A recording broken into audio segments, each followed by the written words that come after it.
Yeah, man. But specifically about Steemit, as a content creator myself, I I was really intrigued by the idea that, well, what if the new coins being mined every day, like in Bitcoin, there's new coins being mined, in Ethereum, there's new coins being mined, in Steam, there's new coins being mined every day. What if those new coins went to someone besides just the miners, right? What if the payouts could go to someone and use that incentive structure of new coins to incentivize other types of actions rather than just mining? And so I learned about Steemit in probably, I don't know, May of 2016. And I interviewed the CEO, Ned Scott, in probably June or July of 2016, which is when I became a member of the Steemit community. And at first, like most other people, I thought, oh, this is too good to be true. This just doesn't work, right? It just doesn't make sense. How can you just like have this new money being printed? And yeah, that's where I'm at right now, actually, in that co-working space. But like, how can this even make sense?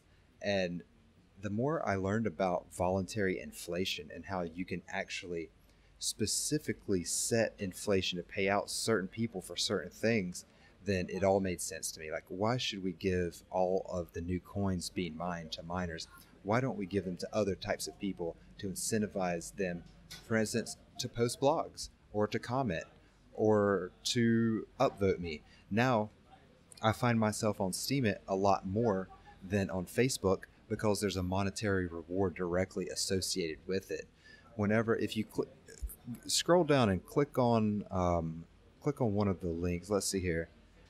There you go. Video of my Steem BitShares and EOS presentation.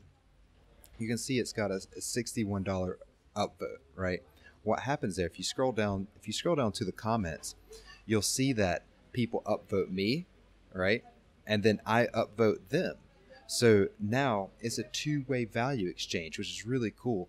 As a content creator, you always want to give back to your community, right? Because they spend a lot of time like commenting and sharing your stuff and listening to your stuff, but you don't really have a way to give back to them unless you do some type of competition where you give away a free T-shirt or something, or if you give them a shout out on your podcast. Well, now you can upvote people on your post on your blog and actually allocate some of the new steam that's being created every single day. You can allocate that to your community. Think about how that changes the entire landscape of content creation and building an online community. Now you better believe that some people religiously follow my blog because they know and they've heard that I'll thumb them up, I'll upvote them, and maybe they'll get $1 or $2 or even 10 or 15, 25 cents. It's a lot more incentive. Wow, interesting. So, for people that have never heard of Steemit, what do you give them as kind of the elevator pitch for what it is?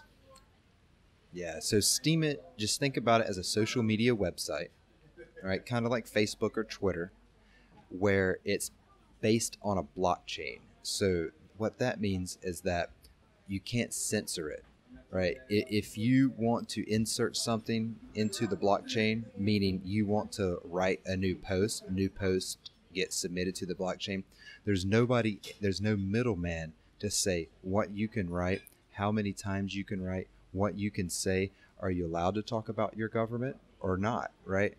Well, some people, some platforms like Facebook, for instance, will censor your commentary, will censor your post.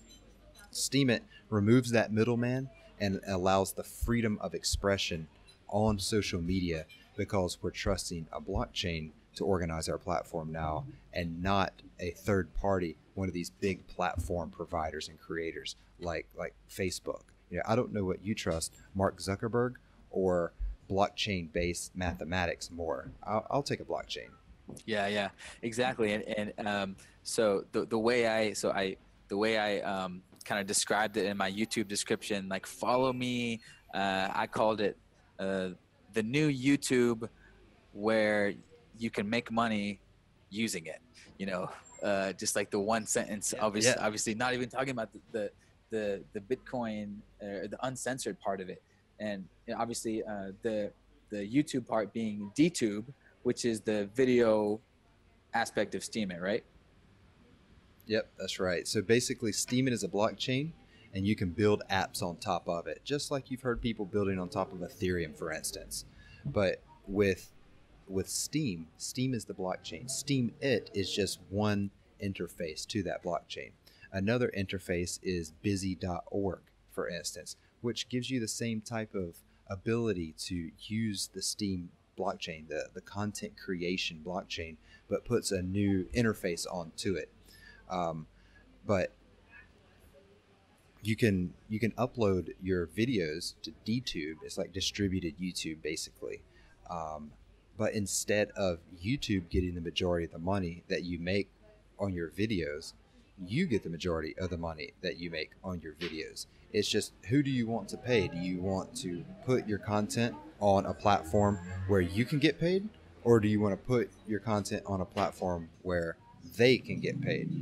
Right. Awesome. Exactly. So that's what I said. Like everyone go, you know, go follow your favorite content creators on DTube, which is the new uncensored YouTube where exactly what Ash said, you keep most of the money that your content gets. So here's my DTube page, which is connected over to the Steemit page. Steemit is kind of the blog post, and then YouTube or DTube is kind of the video tube aspect of Steemit. And obviously, go check out Ash's page. Go check out my page. Is starting to be built. I need to start interacting here more to gain a following.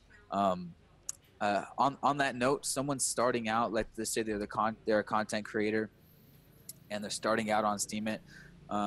What's the best way to to build followers on Steemit? Is it just to Yeah. repost all of your content like all at once, like over to Steemit, or should you like drip one repost per day, like move it from YouTube over to Steemit, or from your blog over to Steemit, one per day, or should you be just posting content relative, um, talking about crypto space? Should you Right. do that stuff first, or what would you advise, like kind of a digital nomad blogger, I guess, a content creator? Yes. So since it's a platform, it draws a various community. So there are Korean blogs there are anarchist blogs, there's socialist blogs, there's blogs about politics, there's blogs about the Oscars, there's blogs about Super Bowl. It's anything that you want to blog about.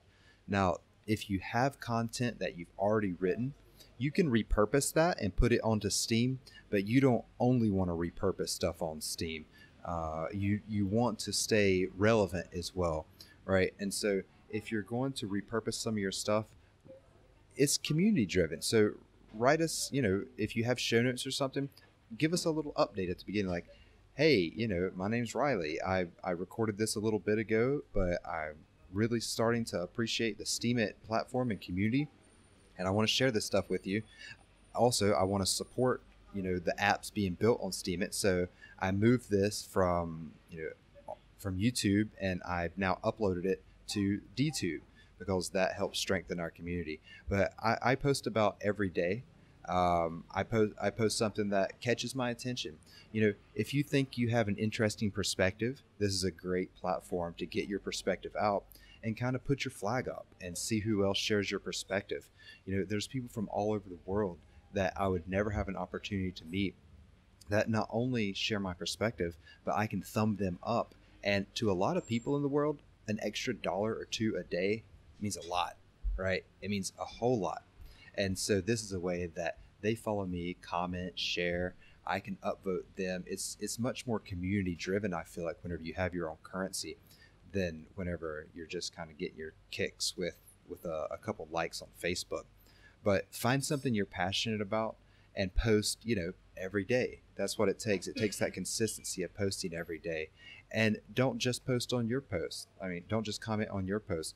Go and find some people to follow and start building the community that way. There's a lot you can do by leveraging the the audience that someone else has already created. So jump into some of my posts. I've got over 1,000, almost 1,100 followers now.